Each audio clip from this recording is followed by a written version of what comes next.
Rukun Islam ini ada 5 yang nantinya kami jelaskan dari sudut pandang hakikat, bukan syariat.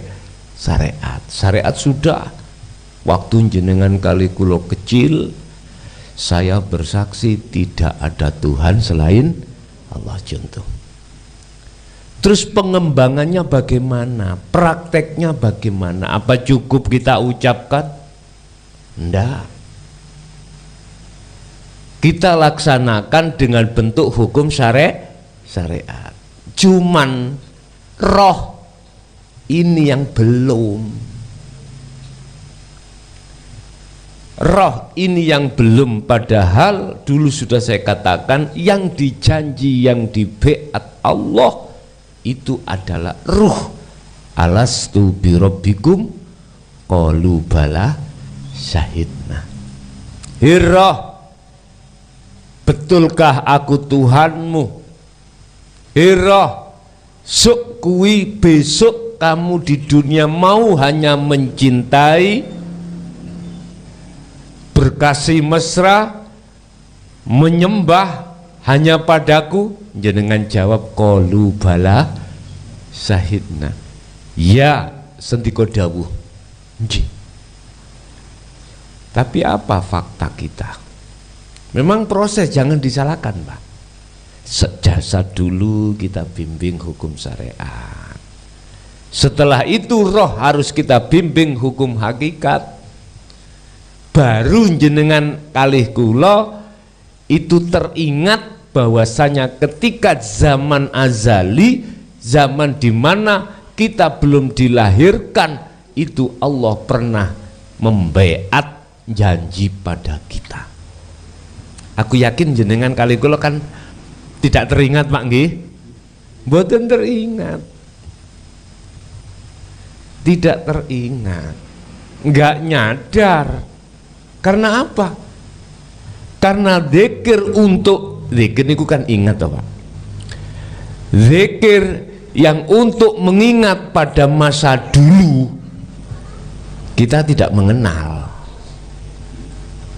Yang kita kenal adalah zikir jahar la ilaha illallah Muhammadur Rasulullah. Zikir sirri Allah di dalam hati hu Allah. Sementara zikir untuk mengingatkan, menyadarkan hati bahwasanya kita ruh dulu pernah jawab qalu bala syahidna, itu tidak didatangkan, nggak paham, akhirnya kita nggak nyadar kalau dulu pernah janji pada Allah. Wis, kesimpulannya ngeten sebelum kami membahas satu persatu rukun Islam. Ketika saat jenengan kali kula niki sudah dididik di syariat dan thariqah, iku iman kita disebut nurul iman. Nur iku cahaya iman kang muncul dari hati panjenengan. Percaya kalau Allah iku Tuhanku dan Tuhan panjenengan. Innallaha Rabbi wa rabbukum fa'budu hadza siratum mustaqim. Dari mana kita percaya kalau Allah niku Tuhan kita umat Islam? Dari tabi'in, dari Rasulullah, mudun pewaris tabi'in dengan dasar sumber Al-Quran dan Al-Hadis. Paham nggih? Wis. Berarti iman sampean kali kula kalau masih duduk di nurul iman, imannya itu jarene, katanya, belum bisa buktikan. Paham nggih? Nah, ini proses, jangan disalahkan, proses. Wong jenengan tasik kenal nama Allah tasik kenal nama, belum kenal siapa Allah yang sebenarnya, yang memiliki nama Allah, belum pernah tahu, bagaimana mungkin saya bisa mengetahui oh ini Allah? Lawang saya kenalnya sebatas nama. Kados jenengan kali kula kenal jenenge Mukhlason, ya. Wujude orangnya nggak tahu.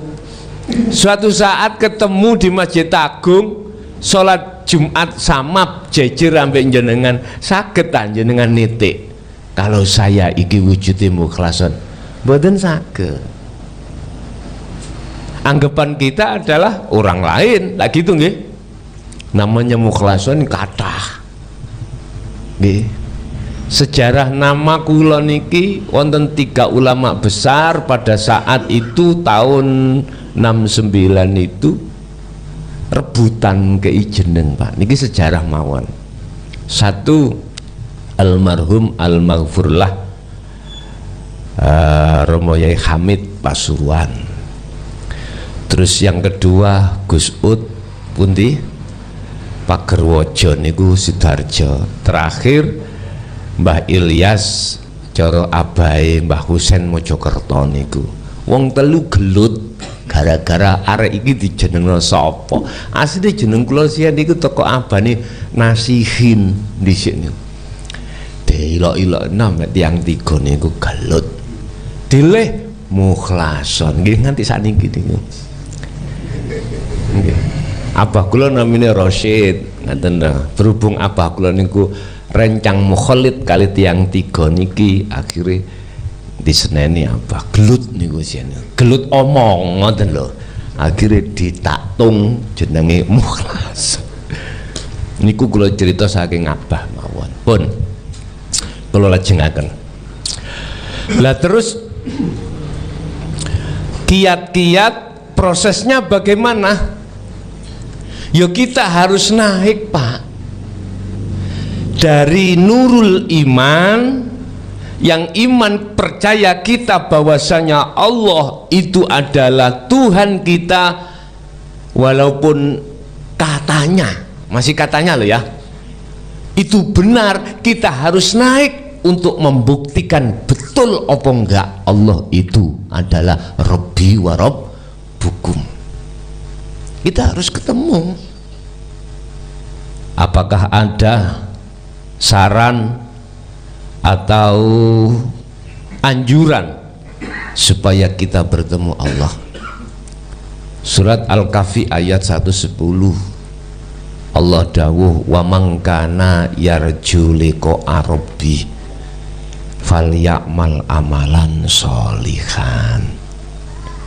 Barang siapa yang ingin bertemu Tuhannya, maka falyamal amalan sholihan, berlakulah yang bagus. Nah, berlaku bagus di sini sing bagaimana? Yang pertama. Yang kedua, wala yusyrik bi ibadati rabbih ahada. Jangan sekali-kali Anda itu menyekutukan Allah dengan sesuatu.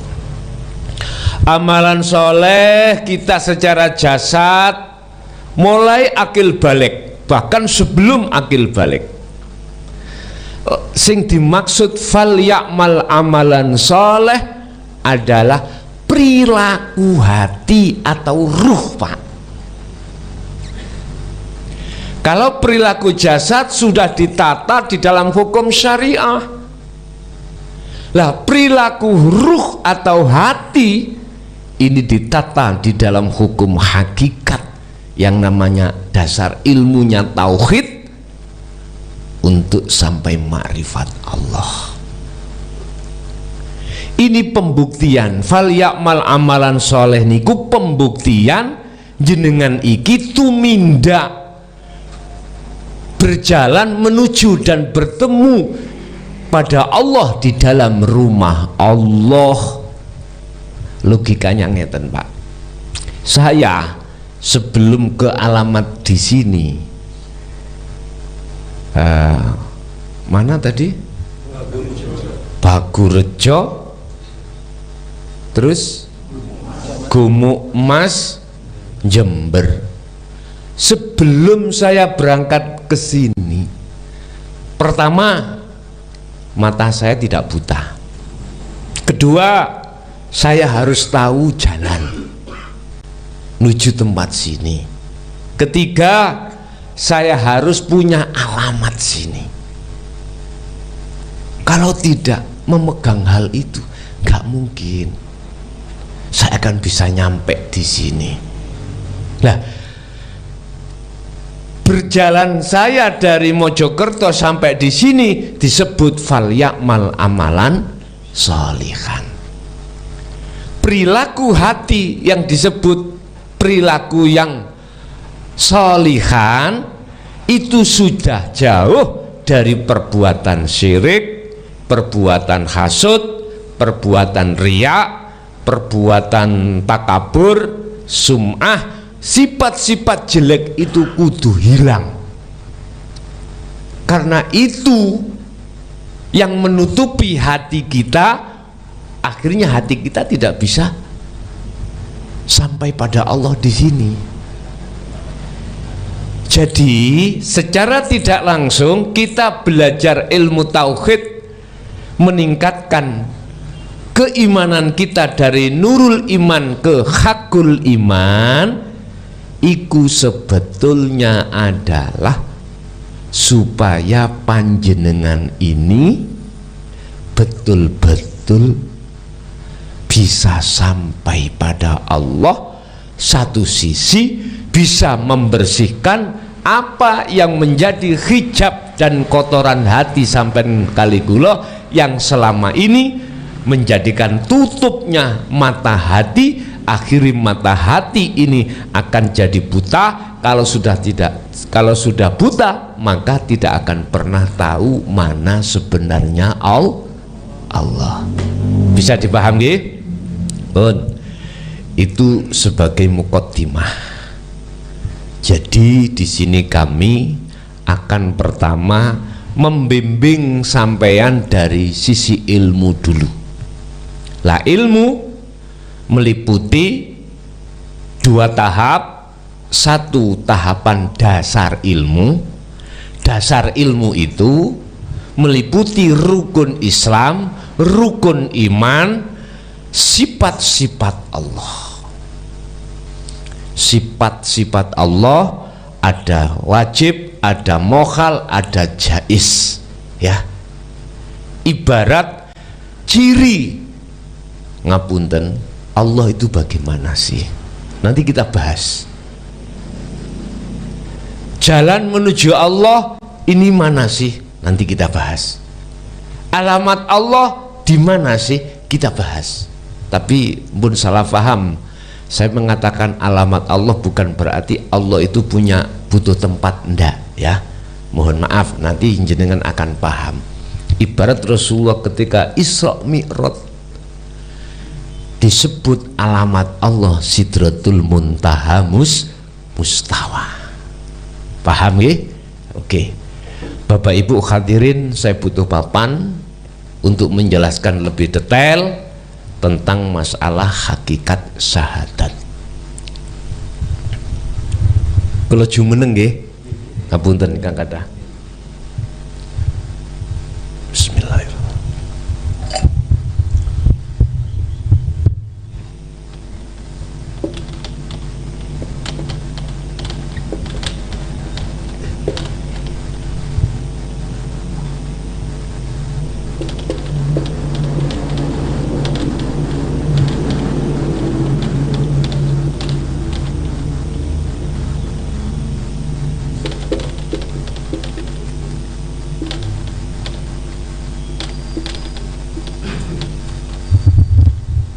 Pun jenengan kula suwun melihat syahadat niki. Syahadat itu apa toh? Secara makna murad lugat bersaksi. Persaksian secara istilah dari hamba yang disebut makhluk terhadap Allah disebut kholik. Paham nggih? Bersaksi yang benar itu, yang menyaksikan harus tahu siapa yang disaksikan. Santai nggih? Santai. Mpun tegang-tegang jenengan. Tegang-tegang. Bersaksi yang benar, jenengan jadi saksi untuk menyaksikan Allah. Saksi yang benar adalah saksi yang harus tahu siapa yang disaksikan. Taunya tidak hanya cukup sebatas nama, sang pelaku harus tahu wujud yang memiliki nama sang pelaku. Isim fa'ile iki Allah, subjeknya itu Allah, yang kita saksikan itu Allah sebagai pelaku, kita sebagai penyaksi. Pun apa maksudnya asyhadu ini?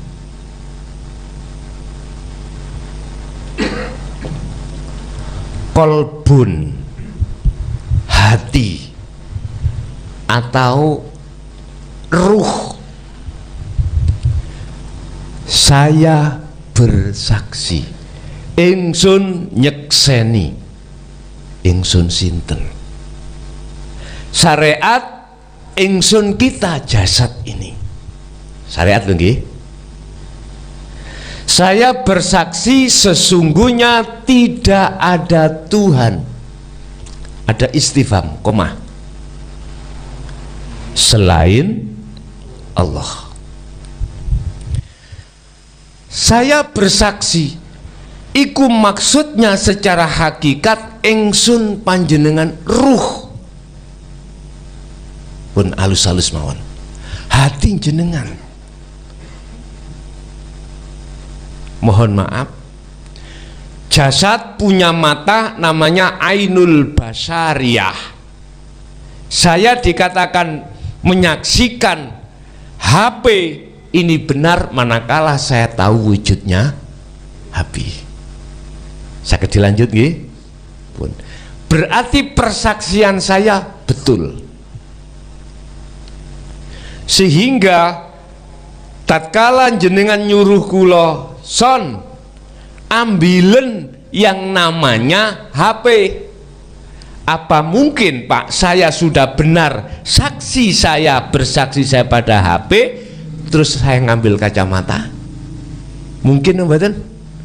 Enggak mungkin, karena saya sudah tahu wujudnya kacamata, saya harus ngambil kacamata.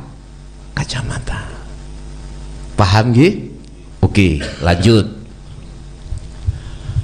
Bagaimana mungkin jenengan iki bersaksi tentang Allah sebagai Tuhan kita, lawang kita ainul basyirah, matanya ruh kita itu masih buta.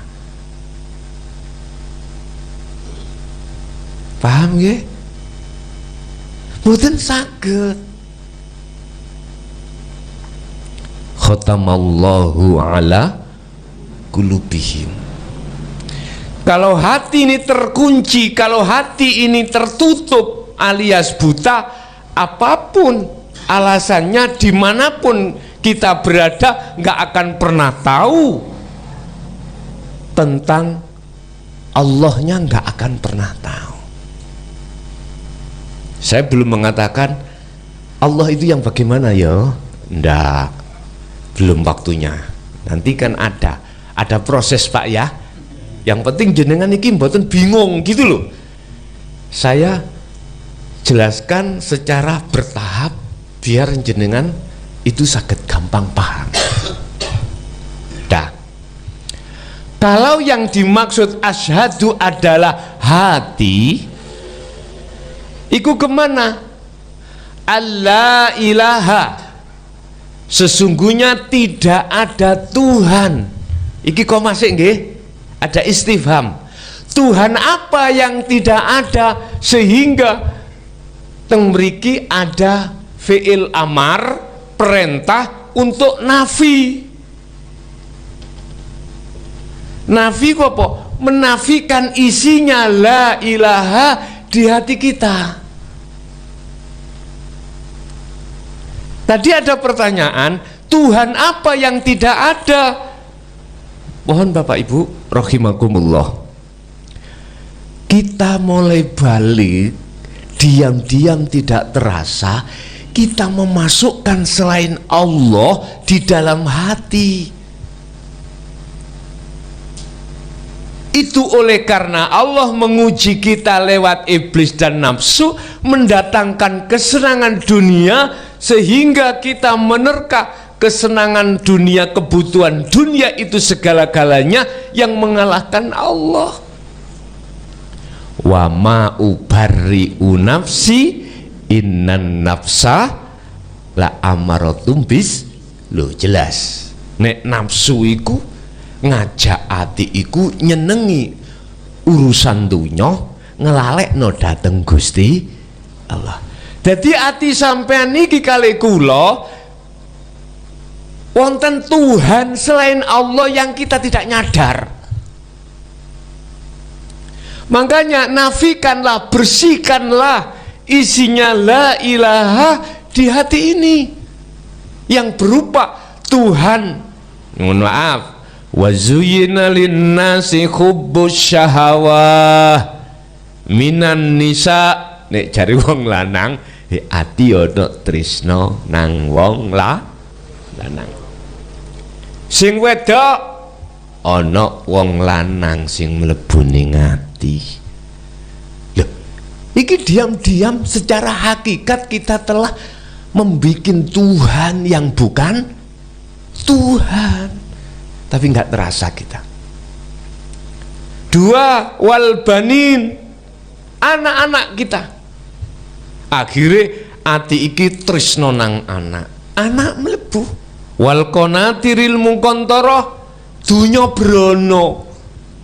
Akhirnya ati ini bergantung tidak pada Allah, bergantung terhadap kepentingan dunia. Niku proses sampean kali kula sedaya. Perlu diingat, semakin banyak apa yang kita bangga-banggakan tentang selain Allah yang disebut kesenangan dunia dalam hati ini, maka semakin besar tebal tutupnya hati. Mohon maaf, Allah sampun dawuh fi qulubihim maradun. Bahasanya disebut marad, sakit. Fi qulubihim maradun fazadahumullahu maradhu. Jadi dunia seisinya di dalam hati iku Quran dawuh iku penyakit. Yaitu yang akan menutupi ainul basirah, mata hati kita, sehingga hati kita buta pada Allah. Iki proses, Pak. Mpun disalahke nggih, sebab kita semua ngalami ngeten.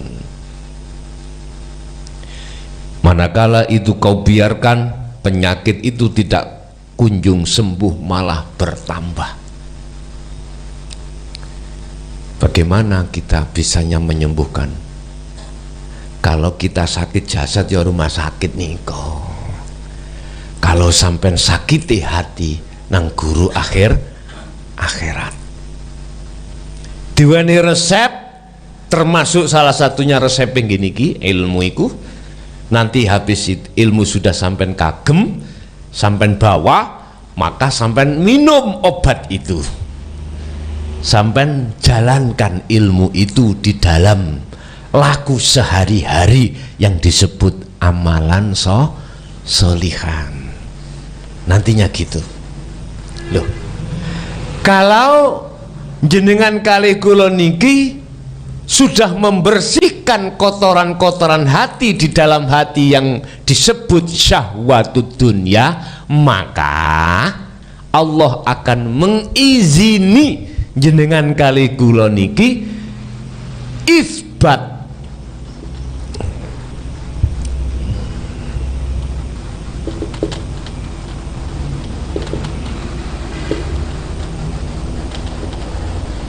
isbatkanlah, tetapkanlah Allah di dalam hatimu.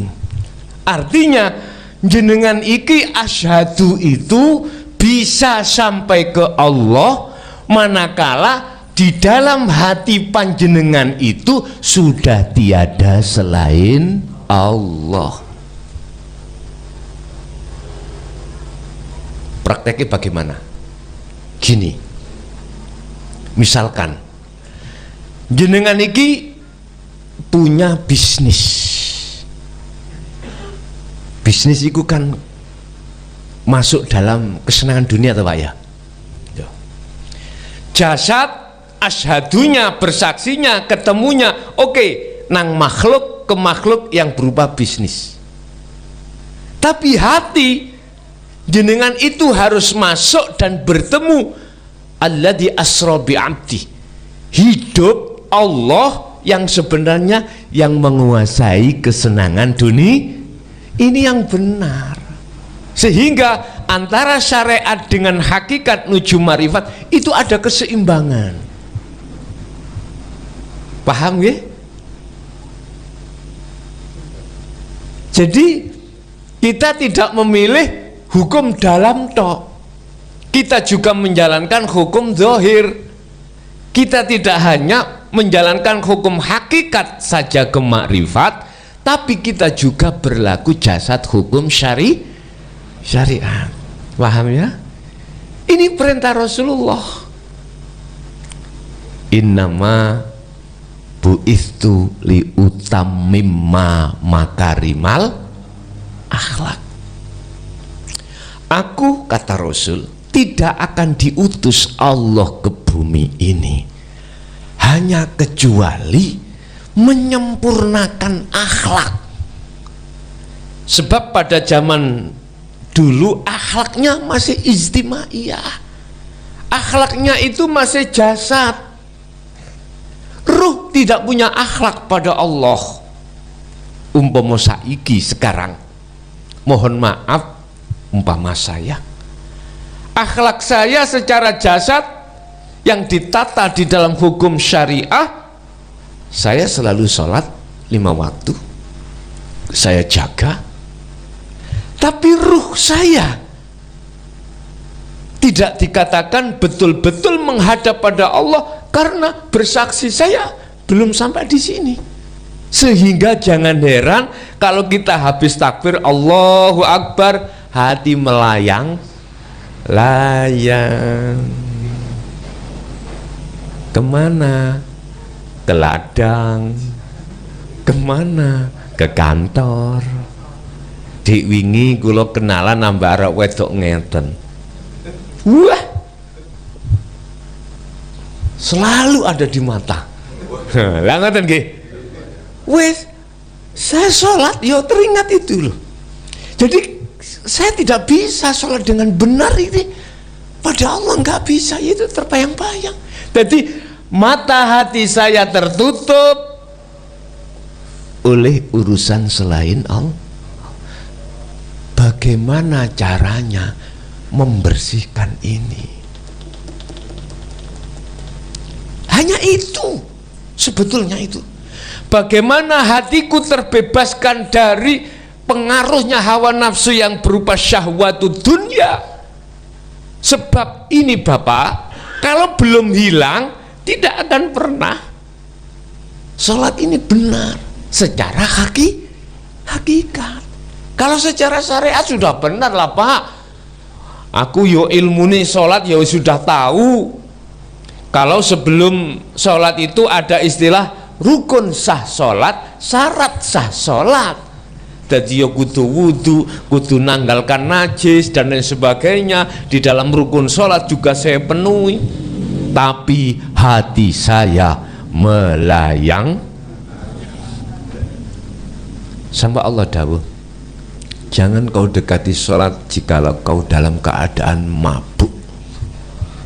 Ingat, ternyata hatiku mabuk dengan wedoan.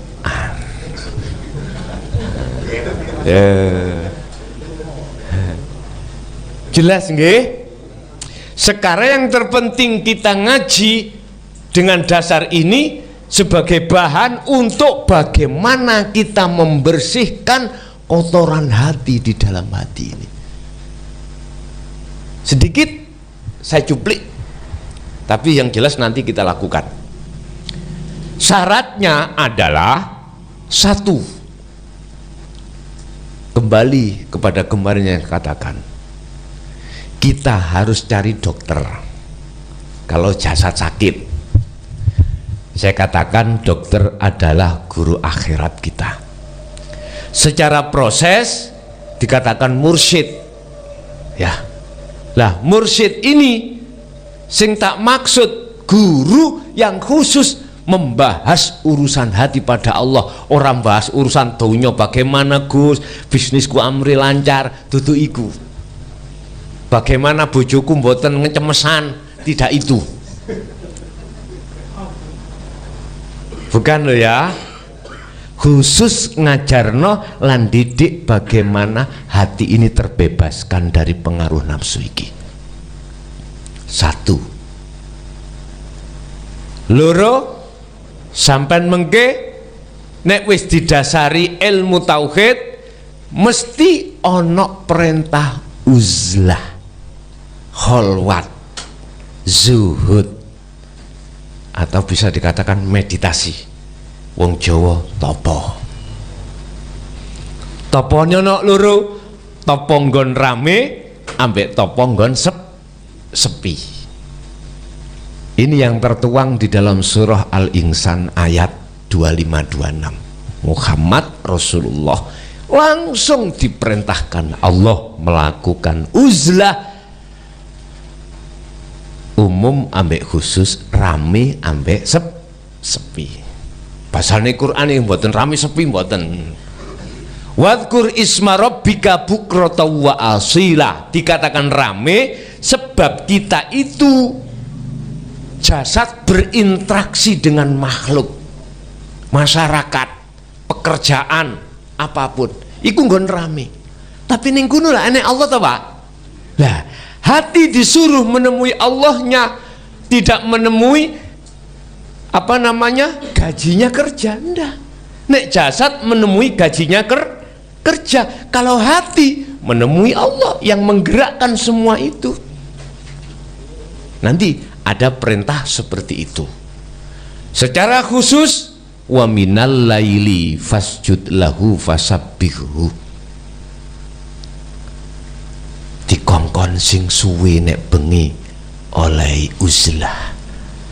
Dikatakan uzlah khusus karena jasad sudah meninggalkan urusan dunia. Nanti itu masih lama. Sekarang kita memahami ilmunya dulu. Nggih? Wis.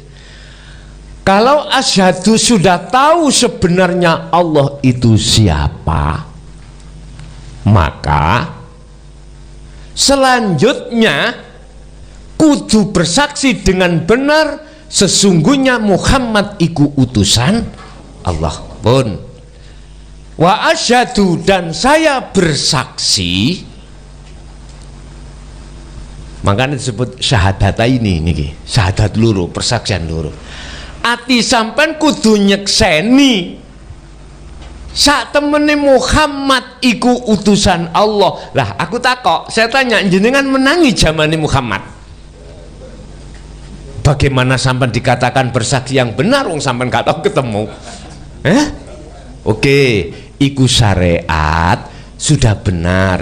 Bentuknya kita meyakini dan mengimani sesungguhnya Nabiullah Muhammad Nabiul akhirul zaman, la nabiyya ba'da, tidak ada nabi setelahnya.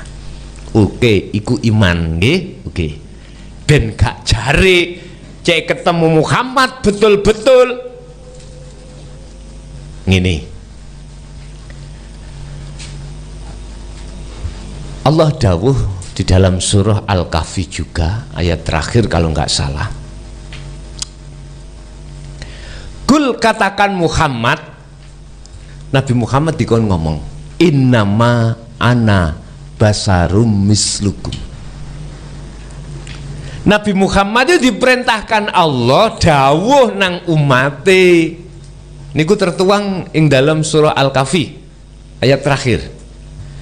Muhammad ngomongo awakmu nang umatmu. Ngomong terus pundi Gusti? Nah, umpama diproses nggih. Innama ana basarum mislukum. Aku, kata Rasul, iku padha mbek awakmu, padha makhluke. Kuwi aja nyembah aku, nyembah sing tak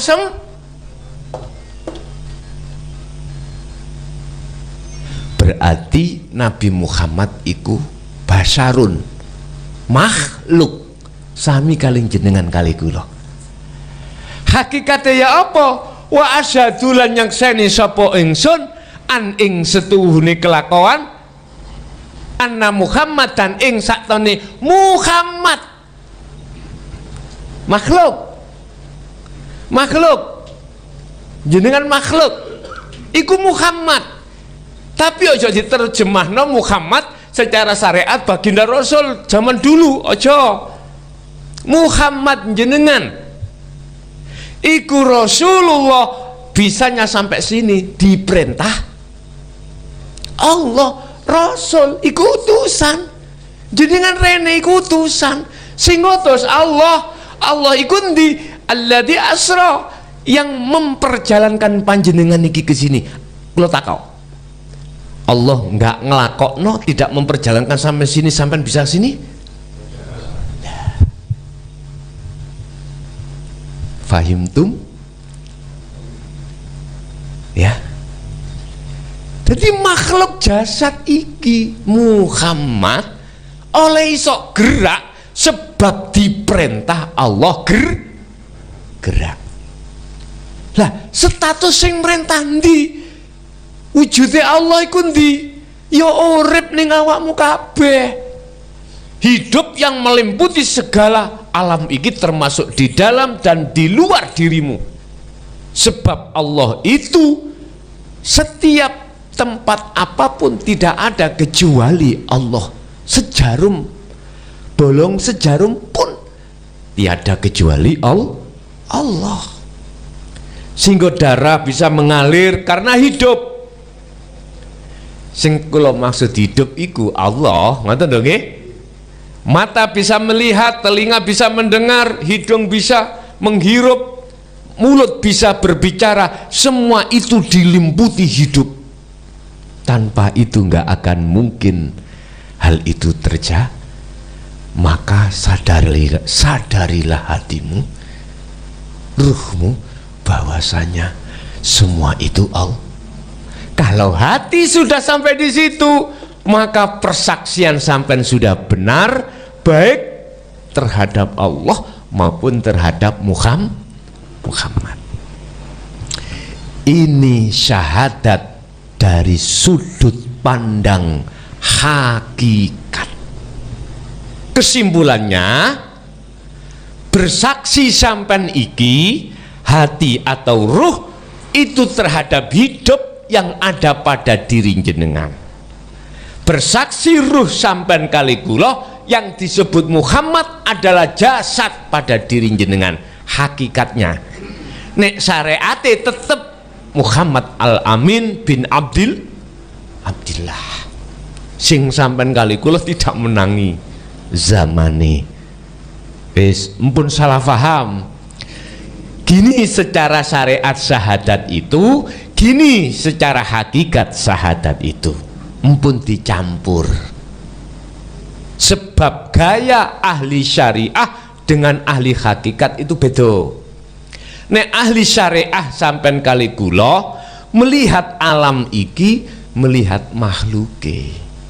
Contoh kipas angin sing muter-muter iki apa? Mesti ngomong kipas angin. Niki wong syariat. Nek wong hakikat ahli syuhud ditakoki sing duwe muter-muter iki sapa? Wis gak ndelok makhluke, artine ndelok Allah yang menggerakkan di situ. Berhubung kita, hati kita masih tertutup oleh makhluk berbentuk kipas, maka tetap kita mengatakan yang bergerak adalah kipas angin. Contoh, mungkin jenengan nek sik nyuwun sewu, mboten sedaya saged memahami lho ngene iki. Mangkane mengki kula paringi wekdal untuk tanya jawab. Pundi letak sampean gak paham, mengki kula jodhokni. Sebab masyotah saya berjam-jam mengatakan hal ini. Tapi kalau tidak bersamaan dengan hidayah Allah, gak bisa terbuka hati. Mohon maaf lho nggih. Tapi kita tidak boleh menyalahkan satu dan yang lain, tidak boleh loh Pak ya, nggak boleh.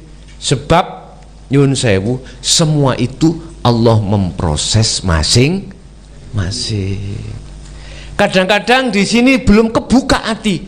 Waktu ning sare tendalem jenengan waktu mau tidur, dia angen-angen hidayah teko. Saged ugi ngoten. Paham nggih? Pun.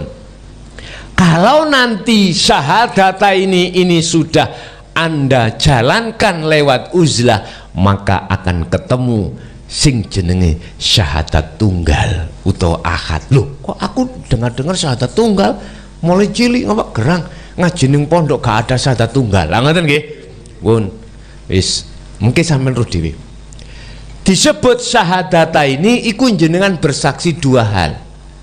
Allah dan Muhammad. Oke.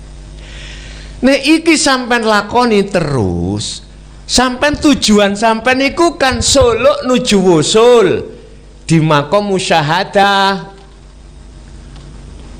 makom di mana keesaan Allah di sini. Nek wis esa, apa sih esa iku? Esa iku tunggal. Tunggal itu tiada yang lain. Nek siji, kalau satu ada dua, ada tiga lah kalau tunggal nggak ada yang lain. Artinya di dalam hati sampean kalau disebut wis makrifat Allah, di dalam hati itu tidak ada siapa-siapa. Di dalam hati sampean itu sudah tidak ada apapun kecuali yang disebut Allah. Dirimu sendiri, makhluk tadi lo sudah tiada. Yang ada cuman Allah. Itu dijawab di dalam surah At-Taha ayat 14. Innani anallah la ilaha illa ana. Temuriku nanti. Oh nanti sesuk, cuman tak gambar cek gak bingung jenengan. Ngoten lho. Besok nek wis berlaku. Dadi akan ketemu syahadat tunggal. Dadi iki kok gak iso sampai jabarno wong syariat syahadat tunggal gak iso. Gelut mengki. Tukaran. Jadi gak usah tak jelas no. Cuman nanti Anda akan mengalami hal itu. Jadi yang bersaksi dan yang disaksikan la ibsorun wa mubsorun wa basorun. Jeneng-jeneng itu sudah tiada nanti.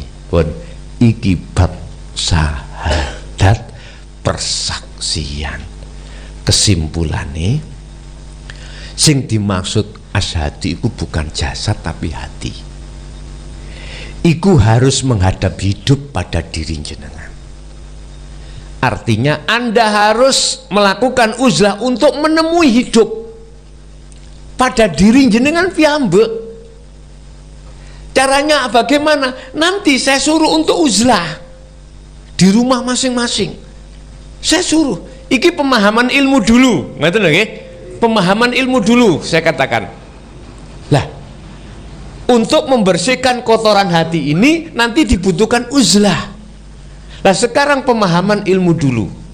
Nah nanti jenengan kalau sudah tahu dari sisi hakikat Muhammad itu makhluk, tolong sekali lagi jangan sekali-kali Anda bicara di tengah syariat aku Muhammad utusane Allah. Ojo ngoten, ngapunten nggih. nek sampean ceplos nongo tentang syariah dadi runyam mengke tukaran. Jadi secara hakikat iki pandangan hakikat empun digawa sik nanggone syariat nek gak jenengan iki wis paham betul dari sisi ilmu lan laku. Nek dari sisi ilmu lan laku sampean iku wis genah ora apa-apa.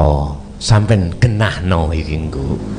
Ku amfusakum wa ahlikum nar, wajib sampean iki memberitahukan kebenaran itu terhadap keluarga. Keluarga bisa anak, bisa istri, bisa saudara, bisa tetangga, bisa umat manusia. Don. Jadi trap-trapane asyhadu iku sebetulnya ning salat, Pak. Hurufnya kan sekawan. Alif, shin, ha, dal. Artinya alif itu minangka diumpamakan berdirinya orang sholat, shin ibarat rukuknya orang sholat, ha minangka sujudnya orang sholat, dal minangka diumpamakan duduknya orang sholat. Maksudnya dalam sholatmu itu harus hanya menyaksikan pada Allah. Baru kalau ini sudah dilaksanakan cocok ambek dawe Allah, waqumu lillahi qanitin ay khashiin. Sholatmu mesti khusyuk. Tarkibe khusyuk, ati nggak ingat selain Allah. Enggak kita melayang-layang. Tapi nggak apa-apa Pak, itu proses kok, nggih? Proses. Sampai jangan berkecil hati. Sing salah iku wis digenahno iki, tetapi jawabane sami'na wa asoina. Iki kudune sami'na wa atokna. Ibarat orang yang buta, misalnya son, di depanmu itu ada meja. Wong buta kan nggak kelihatan pada meja. Saya berjalan. Kalau sudah dikasih tahu, tapi kok yo sik gak percaya, nabrak mboten Pak? Ini jenengan sebagai orang yang tidak buta, nonton saya yang buta, mestinya saya harus manut pada jenengan. Saya disampean pegang, dibelokno kanan supaya enggak nabrakan. Enggak mau saya. Akhirnya ketabrak. Yang banyak itu tidak gitu. Yang banyak gini. Yang kasih tahu buta. Yang dikasih tahu buta. Akhirnya sama-sama nabrak.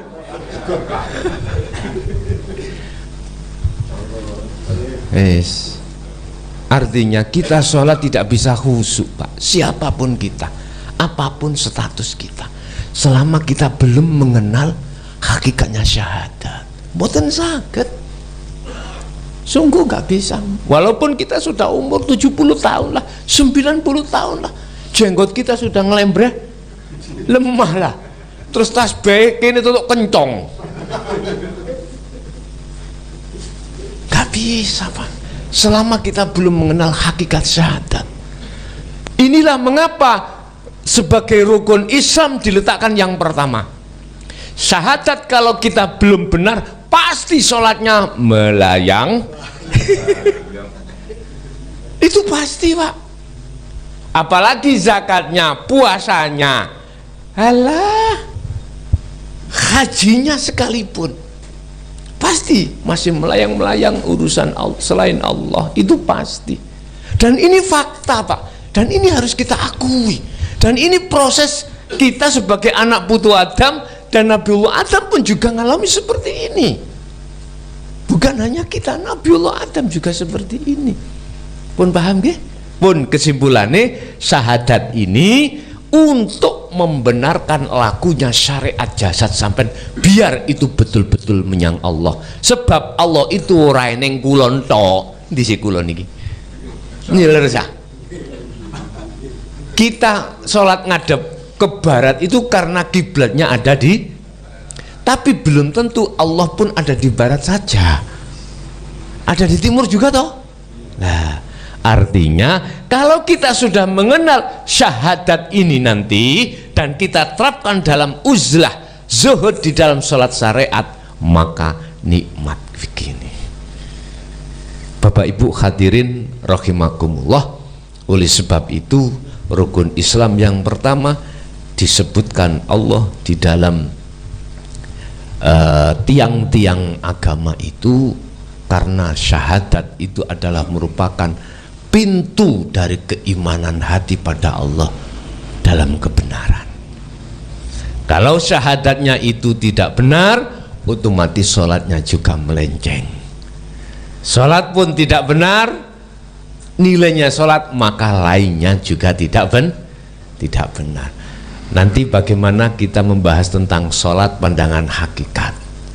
Nek sholat pandangan syariat, kita itu jasad itu tadi, cara hakikat bagaimana. Tapi tolong besok kalau sudah mengenal hakikatnya syahadat, jangan kemalan-kemalan bicara wong syariat ngene. Rokokan, lapo sampean sholat, ya aja ngono. Jangan gitu. Kerja jasate tapi ngomong aku iki ya sholat, ngono ya, jangan gitu ya. Jadi kita harus tahu proses dan keadaan lingkungan di bawah kita, yaitu teman-teman yang masih duduk di hukum syariat ya. Jadi jangan sering-sering membuat satu kontroversi, ya. Nah, bagaimana nanti bisa gini loh Pak, maksudku loh, sampai tahu gadung nggih, gadung nih loh, nek dipangan langsung lah mendemi nggih. Bagaimana caranya nggak mendemi? Harus diproses lah katanya, harus diproses, atau porang nggih, porang harus ada proses. Seperti inilah kita. Memang kita itu sakit. Ketika kita dihadapkan obat pahit, siapa sih yang mau pahit? Disuntik itu sakit, siapa sih yang mau? Tapi kalau kita tolak terus, bagaimana penyakit bisa sembuh? Memang Pak, kalau nggawa ilmu iki ibarat bagi orang-orang yang hatinya ingkar terhadap hal ini, sebagai apa? Jarum, sebetulnya menyakitkan. Tapi bagi panjenengan yang sudah membuka hatinya, sebagai obat, sebagai obat. Akhirnya sampai dimanapun jauh-jauh ya sih diparani ae. Ada yang 10 kilo, ada yang 20 kilo. Ojo maneh penuh cak 10 kilo, aku mau Mojokerto ini pirang kilo. Ayo nek di total. Makanya saya sendiri walaupun keadaan saya bagaimanapun, kalau toh itu sudah perintah Allah, saya juga tidak berjanji, saya juga tidak janji apapun keadaannya pasti aku datang nih. Jangankan di Jember Pak, kurang Jawa ya nopo di Purwokerto ya toh, di Tegal, di Jakarta, nggih kula parani. Sepanjang memang di situ enggak ada tabrakan waktu. Kalau ini mungkin iku rutinane terus, berarti Jumat kedua niku pun kula kunci. Pun kula kunci tidak akan menerima acara apapun dari orang lain kecuali di Jember niki. Ngeten. Dadi pun kula kunci, pun kula mboten nrimo undangan yang lain khusus Jumat kedua nggih, Jumat kedua. Bapak Ibu hadirin rahimakumullah, mungkin itu sekedar pemahaman dari syahadat sebagai rukun Islam dari sisi pandangan hakikat. barangkali ada yang perlu ditanyakan, monggo. Napa sing kula sampekno tadi kurang paham, monggo. Monggo sampean tangklet, estu sampean tangklet. Sebab ngene nanti. Kuharap ilmu ini bisa masuk dalam hati sampean dengan bentuk kepahaman. Dengan kepahaman itu nanti sampean buat modal untuk laku wa amilus sholihah uzlah. Nanti sampean kok nggak bingung. Ono sing takon, sesuk gak gendeng misale ngono. Ojo takok ngono. Nek gendeng nang Gusti Allah iku luwih apik daripada gendeng nang urusan dunya. Paham nggih? Tapi bukan kok yo gendeng sing diwedhek-wedhekno tiyang nika, mboten. Gendenge ati menyang Allah. Sampeyan gak tahu gendeng ngopen? Umpama tahu gendeng masih bojo ayu sampeyan niku ganteng ya apa? Enggak bekas. Sesuk lah jenengan nek wis fal yakmal amalan soleh baru sampeyan terasa nikmat indah dan lain sebagainya. Wallahi billahi. Kantur ngoten. Inilah yang dimaksud Allah dalam surah napa niku? Al-Imran kalau nggak salah, Allah mengatakan inna awliya'a la khaufun alaihim walahum yahzan. Sesungguhnya kekasih-kekasihku iku la khauf, olehnya nikmatnya pada Allah luar biasa sampai lalai terhadap urusan besok yang dikhawatirkan. Besok itu Pak, sekarang itu nggak ada yang dimakan. Besok itu mau ditagih orang-orang yang ngutangi janjian. Loh, di situ loh hati. Oleh karena nikmatnya menghadap dan melihat Allah, sampai tidak takut besok apa yang dimakan belum ada. Jenengan aku lak sih khawatir. Meniki dolene cung iki arepe bayar sekolah. Tadi disurati oleh gurune nunggak 5 bulan, padahal sudah diparingi arto tiap bulan. Didamel cunge ku rokokan gak dibayarno sekolah. Teng mriki ngoten nah. Wis sampean oleh surat dari kepala sekolah, gak bingung apa? Bingung. Tapi kalau nanti hati sudah betul-betul musyahadah menyang Allah, kalah rasa kuatir, rasa wedi sampean kalah ambek nikmat bahagia damainya hati pada ketemu Allah.